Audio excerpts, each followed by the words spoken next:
رسول پاک صلی اللہ علیہ وسلم احساس والے نبی ہیں، اور احساس حضور نے امت کا کیا، احساس والی زندگی گزاری، ہر لمحہ محبوب پریشان رہے۔ یہ تھوڑا عرصہ پہلے ڈاکٹر ہارون صاحب مسلمان ہوئے ہیں، اور ابھی انہوں نے 2-3 کتابوں کا انگریزی میں ترجمہ کیا ہے، اور بھی کچھ کتابوں پہ وہ کام کر رہے ہیں۔ ہالینڈ کے رہنے والے ڈاکٹر صاحب ہیں، توجہ ہے میری بات پر آپ عزیز؟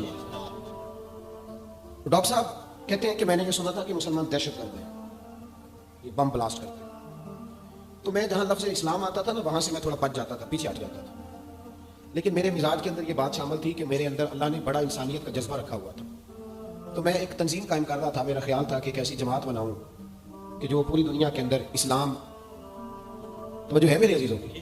کہتے میرا خیال تھا ایسی جماعت قائم کروں کہ جو پوری دنیا میں لوگوں کی خدمت کرے، اور بغیر امتیاز کے کرے، اسلام والوں کی بھی اور غیر مسلموں کی بھی۔ لیکن مجھے بڑا دھچکا رہتا تھا کہ مسلمان سخت گیر قوم ہے۔ میں نے بہت ساری جماعتوں کا منشور اور دستور منگایا، اور میں نے کہا میں اپنی جماعت کا دستور لکھوں گا تو پہلے ذرا سارا میں مطالعہ کر لوں۔ ڈاکٹروں کا ٹیبل ہوتا ہے، اس کے اوپر شیشہ لگا ہوتا ہے، نیچے وہ جو چیز ضروری ہوتی ہے وہ رکھ لیتے ہیں۔ کہتے ہیں مصر کے مولانا صاحب آئے ہوئے تھے ہالینڈ کے دورے پر، اچھی انگریزی جانتے تھے، تو کسی وجہ سے علیل ہو گئے، میرے پاس وہ آئے، اور انہوں نے دیکھا کہ میں انسانی حقوق پر کچھ لکھ رہا ہوں، کام کر رہا ہوں، تو وہ دیکھ کر کے مجھے کہنے لگے کہ ڈاکٹر صاحب آپ کوئی تنظیم قائم کر رہے ہیں؟ میں نے کہا ہاں۔ کہ تم نے ہلکا سا ٹچ دیا، زور نہیں دیا، ویسے بھی جو ہلکی بات ہوتی ہے وہ ذرا دل میں جلدی بیٹھ جاتی ہے۔ کہتے ہیں ہلکا سا ٹچ دیا، کہنے لگے اگر کبھی موقع ملے تو میرے نبی پاک کی بھی سیرت پڑھ کے دیکھیں، بس ہلکی سی بات، اور وہ جملہ چھوڑ گئے۔ اعلیٰ حضرت فاضل بریلوی علیہ رحمۃ نے لکھا ضروری نہیں کہ تم جو کہہ رہے ہو وہ منوا کے اٹھو، لیکن میسج ضرور چھوڑ دیا کرو۔ جب انسان کے ذہن میں بات ہوتی ہے نا، یہاں سٹاک ہوتا ہے جب بات کا، تو جب وہ کام کرنے لگتا ہے تو ایک دفعہ وہ بات سامنے ضرور آتی ہے، کہہ دیا کرو۔ انہوں نے کہہ دیا کہ ڈاکٹر صاحب ایک دفعہ حضور کی سیرت بھی پڑھ لیں۔ کہتے ہیں میرے ذہن میں بات بیٹھ گئی، مصروف آدمی تھا، زیادہ تو نہیں میں مطالعہ کر سکتا تھا، لیکن میں نے ایک دن 10 منٹ گھر میں ملے تھے، تو میں کمپیوٹر پہ بیٹھا، اور میں نے کہا کہ انگریزی میں جو کتابیں حضور سید عالم صلی اللہ علیہ وسلم کی سیرت کی ہیں ان کو ذرا دیکھتا ہوں۔ تو فرماتے ہیں کہ میں نے نیٹ پہ سرچ کیا، پہلی حدیث آئی اور میں کلمہ پڑھ کے مسلمان ہو گیا۔ حدیث کہاں ہے؟ سبل الہدیٰ والرشاد میں بھی ہے، رمز الامال میں بھی ہے، مسند احمد میں بھی ہے، ابن اسحاق میں بھی ہے، ابن شام میں بھی ہے، اور شاید سیرت کی تمام کتابوں میں آپ کو روایت مل جائے۔ نبی پاک صلی اللہ تعالیٰ علیہ وسلم کی حدیث اور روایت کرتے ہیں حضرت سلمان فارسی رضی اللہ تعالیٰ عنہ، اور ساتھ ہیں سیدنا بلال حبشی رضی اللہ تعالیٰ۔ فرماتے ہیں ہم نہ گھر سے نکلے، حضور نے فرمایا ذرا جلدی چلو، ایک ضروری کام ہے۔ فرماتے ہیں بڑی تیزی کے ساتھ آج روٹین سے ہٹ کر محبوب نے تیز تیز قدم مبارک اٹھائے، تیز تیز، اور فرماتے ہیں ایک گلی ہم نے کراس کی، دوسری گلی میں جو پہنچے تو پھٹے پرانے کپڑے، سادی سی بیوی، اور حالت بتاتی تھی کہ بیچاری کسی غریب گھر کی ہے، وہ سڑک پہ کھڑی تھی اور رو رہی تھی۔ میرے کریم رسول نے فرمایا بلال اسے پوچھو کیا مسئلہ ہے، کیوں روتی ہے؟ تو حضرت سلمان عرض کرتے ہیں میں نے کہا حضور میں پوچھ لیتا ہوں، آپ جائیے، کام بڑا ضروری ہے، جو نکلے میں معلومات کرتا ہوں۔ تو محبوب نے فرمایا نہیں، اس کے آنسو پوچھنے سے ضروری کوئی کام بھی نہیں، پہلے اس کی داد رسی ہوگی، اسے پہلے پوچھا جائے گا۔ روتے نہیں رہتے لوگ گھروں میں، لوگ گزر نہیں جاتے چپ کر کے؟ کتنے لوگ تڑپتے، کون احساس کرتا؟ نبی پاک سید عالم صلی اللہ علیہ وسلم رکے اور اس خاتون سے پوچھا کیا بات ہے؟ اس نے کہا کہ بات کوئی بھی نہیں، میرا ایک ہی موٹا سا مسئلہ ہے۔ اب وہ کیا؟ کہنے لگی میں غریب ہوں، اور غریبی بذات خود بہت بڑا گناہ ہوتی ہے، لوگ بڑا جرم سمجھتے ہیں اس کو بذات خود۔ میں نے شروع میں کہا نا کہ مذہبی اسٹیج کی بھی صدارت غریب آدمی نہیں کر سکتا، کیونکہ غریب جو ہوا جہد کول دتھی ہونی انہیں نیڑے بیٹھا ہے نا جی، جہد کول نہیں انہیں تو پیچھے جا کے بیٹھا اینڈ تے، اس کو کیڑا دتھی ہے؟ اس اسٹیج پہ بھی غریب آدمی کی صدارت نہیں ممکن ہو ہی نہیں سکتا۔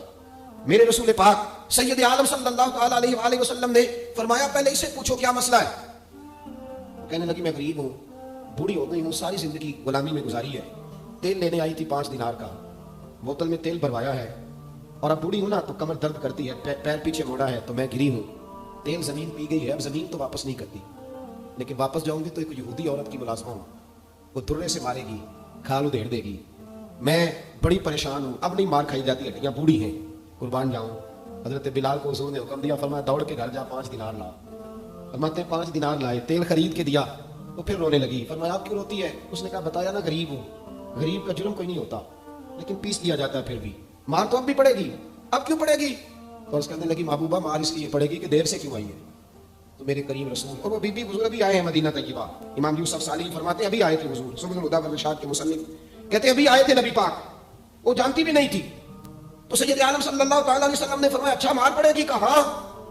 او بھائی کونسلر جو کل آپ کو کہہ رہا تھا نا میں آپ کا خادم ہوں، کونسلر بے گناہ، بلکہ ہمارے ایس ایچ او صاحب اگر چودھری پہ پرچہ آ جائے تو اس کو ٹیلی فون کر کے پوچھتے ہیں صاحب جی تھوڑے خلاف درخواست آئی ہوتا کی کرنا ہے. تو غریب آدمی بیچارہ, اس کی غلطی یہ تھی کہ وہ غریب تھا تو اس نے ریڑھی لگا لی چوک میں, اس کو دبوچ کے لے گئے, تینوں پتہ نہیں اتنے نہیں کھلوئی تھا. تو اس کے پاس کون انویسٹمنٹ 5,000 تھی, سارا لے گئے. پھر وہ کونسلر صاحب کے پاس چلا گیا, سر میرے نال چلے آتے ذرا میں تھانے جانا. انہوں نے کہا گڈی کرائی, پیسے ہے نہیں ایویں تھانے جائیے. اب وہ گاڑی لایا, پتہ نہیں کہاں سے لایا ہے, تھانے پہنچا ہے. اور یہ ہے ہمارا حال کہ وہ ایس ایچ او بھی بیٹھا ہے کرسی پہ اور کونسلر بھی کرسی پہ بیٹھا ہے, اور وہ غریب پیروں میں بیٹھا ہے اور ہاتھ باندھ کے کہہ رہا میری ریڑھی دے چھوڑو, میری 4 دیا نہیں تو میں شامی کھانا کھانا ہے. کدھر گیا امت کا وہ ذوق؟ ساری زندگی نعتیں سننے والوں بتاؤ تو صحیح, نعت نے تاثیر کیا دی ہے روح؟ اگر ابھی بھی گھاڑی غریب کے پاس کھڑی نہیں ہوتی تو پھر کیا اثر ہوا ساری زندگی نعت سننے کا؟ میرے مصطفیٰ کریم سید عالم صلی اللہ تعالیٰ علیہ وسلم نے فرمایا اس خاتون سے, یہاں کونسلر ساتھ نہیں جاتا, کہتا کر دیا ٹیلی فون سویرے 9 بجے پہنچ جانا. اور کائنات کی سب سے معزز شخصیت حضرت سیدنا بلال حبشی رضی اللہ تعالیٰ عنہ فرماتے ہیں میرے نبی پاک نے فرمایا بی بی چل میں تیرے ساتھ چلتا ہوں. گویا اللہ کی ساری رحمتیں اس کے ساتھ ساتھ چلنے لگی. اور آگے آگے نہیں, ساری کتابیں پڑھ لو, وہ پھٹے پرانے کپڑوں والی بی بی آگے آگے اور اللہ کے کریم رسول پیچھے پیچھے. ساری گلیاں اس نے پھرائی, مدینے کی صحرا آ گیا. ایک دروازے پہ دستک دی, سے مالکن آئی. وہ بی بی بعد میں کہتی ہے میں بھی بڑی ڈاڈی تھی, طاقت ہی نہیں تھی میرے سامنے کھڑا ہو سکے, لیکن جب میں باہر نکلی تو میں نے نور کے حالے میں لپٹی ہوئی ایک عظیم ہستی کو دیکھا. فرماتے محبوب کے گورے چٹے رنگ کے اوپر کالی زلفیں اور محبوب پاک کی مقدس آنکھیں جب تک بات کرتے رہے نظریں زمین پہ جھکی رہی. شرم و حیا والے رسول نے بڑے میٹھے, بڑے دھیمے, بڑے خوبصورت لہجے میں کہا. بریلی کے امام فرماتے نیچی نظروں کی شرم و حیا پہ درود. بڑے دھیمے لہجے میں فرمایا تیری نوکرانی ہے تیری. عورت کہتی ہے میں تو حضور کے جلووں میں محو ہو گئی کہ سادگی میں اتنا حسن میں نے دیکھا ہی نہیں, تیری نوکرانی ہے. کہا تو میرے محبوب نے فرمایا بیچاری کی غلطی کوئی نہیں, اسے مارنا نا, اس سے تیل گر گیا تھا, نیا خریدتے دیر ہو گئی, رو رہی تھی تو میں سفارش کرنے آیا ہوں. وہ خاتون کہتی ہے کسی کی نہیں مانی تھی, پر محبوب کے جملوں میں تاثیر اتنی تھی کک سواد نہیں مشری اندر اسا کھنڈا بھی چکھ ڈٹھیاں انہاں ساریاں شہواں نالوں گلاں سجن دیاں مٹھیاں. فرماتے ہیں نبی پاک صلی اللہ تعالیٰ علیہ وآلہ وسلم نے فرمایا کچھ نہ کہنا. کہنے لگی نہیں کہتی, میرا وعدہ رہا, کچھ نہیں کہوں گی. اب میرے حبیب نے پھر نظر اٹھائی اور اس غریبنی کی طرف دیکھا اور فرمایا تو اگر کہے تو میں جاؤں, تو اگر کہے تو میں خود بھیک دے, خود ہی کہے منگتے کا بھلا ہو, تو اگر کہے تو میں جاؤں. اس نے خراج پیش کیا تو چند آنسو گرائے. کہنے لگی محبوبہ جیسے بندہ نوازی. حضور نے رخ پھیرا, حضرت بلال کہتے ہیں میں پیچھے رہ گیا تو وہ دونوں بیویاں دوڑ کے میرے پاس آئی. کہنے لگی بتا تو صحیح ہے کون, یہ بتا تو صحیح کون تھے. تو حضرت بلال کہنے لگی تم نہیں جانتے. جناب بلال فرمانے لگے یہی تو ہے جنہیں اللہ نے سچا رسول بنا کے بھیجا ہے. بیویاں دوڑ کے آئی, کہنے لگی محبوبہ دروازے تک آئے ہو تو خالی تو نہ لوٹاؤ, مہربانی فرماؤ ہمیں بھی کلمہ پڑھا دو. ڈاکٹر ہارون کہتے ہیں وہ بیویاں وہاں کلمہ پڑھ رہی تھی اور میں حدیث پڑھ کے کلمہ پڑھ رہا تھا. بھائی اگر دولت احساس ہے نا پھر تو زندہ ہے. جو زندہ ہوتا ہے اس میں لچک ہوتی ہے, جو مر جاتا ہے وہ اکڑ جاتا ہے. اگر زندگی ہے تو پھر احساس ہونا چاہیے. اگر تیرے اندر زندگی ہے تو پھر احساس ہے, اور اگر تیرے اندر احساس نہیں رہا تو پھر زندگی زندہ دلی کا نام ہے.